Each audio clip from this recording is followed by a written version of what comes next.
श्रीपाद श्रीवल्लभ संक्षिप्त चरित्रामृत अध्याय 6 नरसावधानाचं वृत्त। दुसऱ्या दिवशी सकाळी तिरुमलदास म्हणाले, श्रीपाद प्रभू या चराचर सृष्टीचे मूल आहेत. जसे वटवृक्षाच्या पारंब्या जमिनीत जाऊन मूल होतात तसे ते होत. पिठिकापुरात एक योगी आला. त्याने श्री कुक्कुटेश्वराच्या सूक्ष्म कांतीची परीक्षा केली असता त्या स्वयंभू दत्ताच्या ठिकाणी निळ्या रंगाच्या कांतीने युक्त असे संपूर्ण योगावतारी श्रीपाद प्रभू दिसले. एकदा वर्मा यांची गायत्री नावाची गाय हरवली. त्यांनी बापण्णांना विचारले असता ती कुठे आहे हे बापण्णाचार्यांनी सांगितले. गाय आणण्याआधी वर्माने त्यांना अट घातली. गाय परत मिळाल्यास 3 एकर भूमी, राहण्याजोगे घर व पांडित्याचा बहुमान स्वीकारावे. न स्वीकृत केल्यास गोहत्येचे पातक बसेल. गाय परत मिळाली. सत्य ऋषीश्वर मल्हादी बापण्णावदनी पेटिकापूर ब्राह्मण परिषदेचे अध्यक्ष होते. त्यांनी यज्ञाचे अधिपत्य करण्याची विनंती केली. यज्ञाच्या शेवटी कुंभवृष्टी अर्थात वर्षा झाली. श्री वत्सवाई नरसिंह वर्मा यांनी बापण्णाचार्यांना विनंती केली, आपण या गावी राहावे. त्यांनी खूप विचारांती स्वीकृती देऊन ते पिठिकापूर निवासी आले.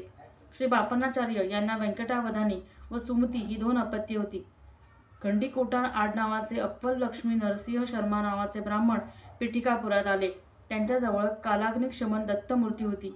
त्या मूर्तीच्या आदेशानुसार ते वेदपठण शिक्षणासाठी बापण्णांकडे आले. त्यांनी त्यांची सर्व व्यवस्था स्वतःकडे केली. बापण्णाचार्य शनिप्रदोष समय शिव आराधना करीत. आराधना झाल्यानंतर श्री कुक्कुटेश्वराच्या शिवलिंगातून विद्युत कांती प्रकाशित होऊन वाणी झाली, सुमतीचा विवाह अप्पल राजशीकर हा दत्तप्रभूंचा निर्णय आहे, त्यामुळे लोककल्याण होईल. विवाहाचा निर्णय झाला. नृसिंह वर्माने नाममात्र मोबदल्यात घर देऊन विवाह मार्ग सुकर केला. विवाह सोहळा थाटामाटात पार पडला. सुमती जन्मांध, शिशु व लंगडे बालक अशी 2 अपत्ये झाली. आपली दोन्ही अपत्ये अपंग याचे त्या दोघांना खूप मोठे दुःख होते. त्या दुःखाचा परिहार करण्यासाठी नातेवाईकांनी विघ्नेश्वराचा प्रसाद दिला. प्रसाद स्वीकृत केल्या रात्री पासूनच सुमतीस ऐरावताचे दर्शन, शंख, चक्र, गदा, पद्म, त्रिशूल, विविध देव, ऋषी, सिद्धपुरुष यांची दर्शने होऊ लागली. तिने हे अनुभव पित्यास कथन केले असता पिता म्हणाले, ही सर्व लक्षणे महापुरुषाच्या जन्माची शुभसूचक आहेत. आपले दिव्य अनुभव श्रीधर पंडित यांचे मत सुमती महाराणीने राजशर्मात सांगितले. त्याने दत्तप्रभूंना विचारले असता ते म्हणाले, तू पाहिले ते रूप या शताब्दीतील एकुलता एक अंशावतार आहे. मी श्रीपाद श्रीवल्लभ अवतार घेऊन 100 वर्षापासून या भूमीवर दर्शन देत आहे. या अवतार समाप्तीनंतर नृसिंह सरस्वती या नावाने जन्म घेऊन गंधर्व नगरीत लीला करून कर्दळी वनात 300 वर्षे समाधीत राहून नंतर स्वामी समर्थ या नावाने प्रज्ञापुरात निवास करून शनीचा मिनेत प्रवेश झाला की देहत्याग करीन. श्री प्रभूंचे वक्तव्य राजशर्माने पत्नीस कथन केले. बापण्णाचार्य म्हणाले, या जन्मात कोणत्याही रूपात प्रभू भोजन द्या असे विचारतील, तो पितृश्राद्धाचा दिवस असला तरी कसलाही विचार न करता ब्राह्मण जेवणाआधी श्री दत्ताने भोजन विचारले तर जरूर वाढावे. महालय अमावस्येच्या दिवशी घरासमोर भवती दीक्षां देई असा आवाज ऐकून सुमतीने भिक्षा घातली.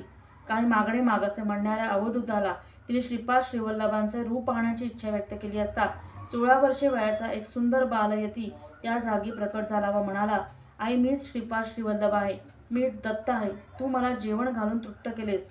जे मागशील ते वरदान द्यावे म्हणून तुझी इच्छा सांग, मी ती न चुकता पुरवीन. सुमतीने नमस्कार केला. श्रीपाद प्रभू म्हणाले, आई, मुलाच्या पाया पडणे अयोग्य आहे. मुलाचे आयुष्य क्षीण होते. तेव्हा सुमती म्हणाली, श्रीवल्लभ श्रीपाद प्रभू म्हणून तुझी आई मला म्हणून बोलावलेस हे वाक्य सिद्ध करावे. तू माझा मुलगा म्हणून जन्मास यावी. श्री प्रभूने तथास्तु असा आशीर्वाद दिला. मी श्रीपाद श्रीवल्लभ या रूपाने तुझ्या गर्भात येईन. आईने मुलाच्या पाया पडल्याने मुलाचे आयुष्य क्षीणावते. धर्मकर्म सूत्राच्या उलट जात नाही. मी 16 वर्षापर्यंत पुत्र रूपाने जीवन व्यतीत करीन. आपल्या इच्छांचे दडपण व लग्नास बाध्य करून बंधने घालू नये. तसे केल्यास मी घरात राहणार नाही असे सांगून ते अदृश्य झाले. कळलेला सर्व वृत्तांत तिने आपल्या पतीस कथन केला. अप्पल राजांच्या घरी अवधूत आले. ही वार्ता सगळ्या गावात पसरली. महालय अमावस्येच्या दिवशी ब्राह्मण जेवायच्या आधी अवधूतास भिक्षा दिली या विषयाची चर्चा झाली. श्रीपाद श्रीवल्लभांचा जन्म होणार हे सगळेच म्हणतात. अवधूतांना नमस्कार करणे विहितच आहे. त्यामध्ये सुमतीचा काही दोष नाही. पुत्ररूपाने जन्मल्यावर त्याला साष्टांग नमस्कार केल्यास बालकाचे आयुष्य क्षीण होते, परंतु अवधूत वेशात असताना साष्टांग नमस्कार करणे चूक नाही. इतक्यात मी शंकरभट म्हणाले, महाराज, श्रीपाद प्रभूंच्या लीला विस्तारपूर्वक सांगून मला धन्य करावे. नरसावधानी बापण्णाचार्यावर क्रोधित झाले व येन केन प्रकारे त्यांचा अपमान करण्याचे त्यांनी ठरविले. श्रीपादाने पाळण्यात असताना केलेले शास्त्रसंग न शोभणारे प्रज्ञेचे प्रदर्शन नरसावधानींना पटले नाही, म्हणून या बालकास दत्तस्वरूप मानणे चुकीचे आहे असे त्यांचे मत होते. श्रीपाद प्रभू मातेच्या गर्भातून साधारण बालकाप्रमाणे जन्मच न येता ज्योतिरूपाने अवतरले. प्रसूतिगृहांमधून मंगलवाद्यांचा ध्वनी येऊ लागला. श्रीपादांच्या सान्निध्यात 4 वेद, 18 पुराणे आणि महापुरुष ज्योतिरूपाने प्रकट झाले व पवित्र वेदमंत्र घोष बाहेर सर्वांना ऐकू येऊ लागला. श्रीपाद प्रभू आता 1 वर्षाचे झाले. ते 8-10 महिन्यांचे असताना बापन्नाचार्यांबरोबर पंडित परिषदेत जात. एकदा श्रीपादांनी राजगिऱ्याच्या भाजीचा हट्ट आईकडे धरला. त्यांना नरसावधानांकडचीच भाजी हवी होती, परंतु हे काम कठीण होते. श्रीपादांच्या शरीरात कोणत्या तरी महापंडिताचा आत्मा वास करीत असून तो अगम्य लीला करीत अशी धारणा पिठेकापुरात रूढ झाली. तिरुमलदास म्हणाले, मी बाप्पानाचार्य व राजशर्मा यांच्या घरचा रजक होतो. मी कपडे धुत असताना श्रीपादांचेच नामस्मरणे करीत असे. ते कपडे नरसावधानांनी जेव्हा घातले त्यावेळी त्यांना त्रास झाला. त्यांनी माझ्याबद्दल तक्रार केली, परंतु न्यायाधीशाने मला निर्दोष सोडून दिले. थोड्याच वेळात श्रीपाद प्रभू 16 वर्षाच्या यतीच्या रूपात आमच्या घरी आले. मला दिव्य अनुभूती देऊन प्रभू अंतर्धान पावले. श्रीपाद प्रभू नरसावधानांकडे भाजीसाठी गेल्यानंतर ते भाजी देतील ही गोष्ट अशक्य वाटत होती. नरसावधानांनी ओसरीवर बसले होते. त्यांची शाखा पाठीवर उडत होती. श्रीपादांनी नमस्कार करताच त्यांची शिखा गळून पडली. श्रीपादांच्या नमस्काराने झालेले नुकसान त्यांना कळले. ते ध्यानात असले असता एक तेजोवलय बाहेर पडले व म्हणाले, श्रीपाद साक्षात दत्तप्रभू आहेत. राजगिराच्या भाजीचा 1,00,000% प्रेम जर श्रीपादांच्या ठिकाणी असते तर तुझ्या जन्माचे सार्थक झाले असते. तू मोहपाशात अडकून संधी घालवली. तू दरिद्री होशील. हा अवतार संपल्यावर ते नृसिंह सरस्वती अवतार धारण करून तुझा उद्धार करतील. श्रीपादांनी केलेला नमस्कार तुला नव्हता, तर तो तुझ्यातील पुण्य स्वरूपाला होता. मी तुला सोडून त्यांच्यात लीन होण्याची आज्ञा आहे. कालांतराने त्यांची प्रकृती क्षीणावली. त्याचवेळी विषूची साथ पसरली. साथ जावी म्हणून पशुबळीचा विषय श्रीपादांपुढे काढला. श्रीपादांनी बळीचा अस्वीकार करून दूध उतू घालून देवतेस नैवेद्य दाखवला तर तुमची रोगराईपासून सुटका होईल असे सांगितले. कालिकेचे रूप घेतलेली ग्रामदेवता शांत होईल ही वार्ता गावातील लोकांपर्यंत पोहोचवण्यासाठी एक चर्मकाराकडून दवंडी पेटवण्यास सांगितले. विषूच्या रोगाने ग्रस्त असलेल्या व्यंकय्या याला दवंडी पेटण्यास सांगितले. निरोप घेऊन ग्रामवासी व्यंकय्याजवळ गेले असला तो मूर्छित पडला. एका घटिकेनंतर जेव्हा तो शुद्धीवर आला तेव्हा तो पूर्णपणे बरा झाला होता. व्यंकय्याने गावात फिरून चोहीकडे दवंडी पेटवली. पाण्याने भरलेले मोठे भांडे बापन्नाचार्यांनी समोर आणून ठेवण्यास सांगितले. योग्य मंत्राचे संधान करून वायुमंडळातील विषारी किटाणूंचा नाश होऊन महामारी रोगाचे निर्मूलन झाले. श्रीपादांच्या जन्मतिथीस आई वडील त्यांना बापन्नाचार्यांकडे घेऊन आले. ज्यावेळी त्यांनी त्यांच्या चरणकमलांचे निरीक्षण करण्याचा प्रयत्न केला तेव्हा तेजस्वितीचा अनुभव येऊन प्रकाश दिसे. साळीच्या कोंड्यावरील पदचिन्ह पाहून त्यांनी सुमती देवीस विचारले. तिने श्रीपादांचे पदचिन्ह असल्याचे सांगितले. आजोबांना श्रीपादांना मांडीवर घेऊन निरीक्षण करू लागले. मीच साक्षात दत्तात्रयाने दृढ झाले. श्रीपादांच्या वाढदिवसाच्या दिवशी एक आश्चर्यकारक घटना घडली. स्वयंभू दत्ताची मूर्ती अदृश्य झाली. त्यात नरसावधानींचाच हात आहे ही वार्ता दावलनासारखी पसरली. त्यांच्या घराची जडती घेऊन काहीही सिद्ध न झाल्याने ते आरोपातून मुक्त झाले. नरसावधानींच्या घरी असलेल्या गायीस ते बैलाप्रमाणे वागवीत.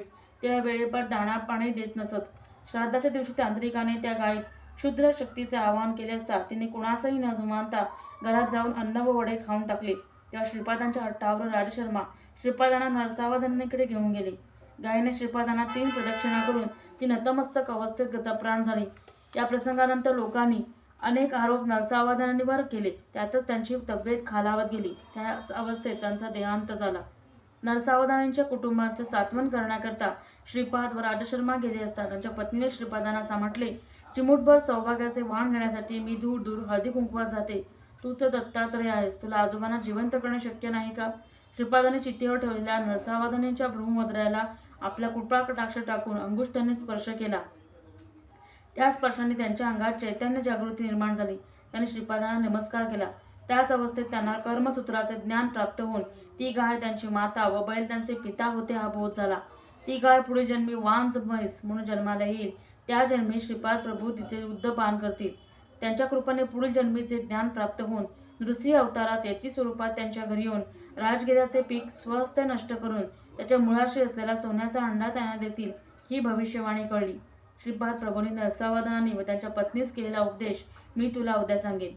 श्रीपाद श्रीवल्लभांचा जय जयकार असो. श्री गुरुदेव दत्त.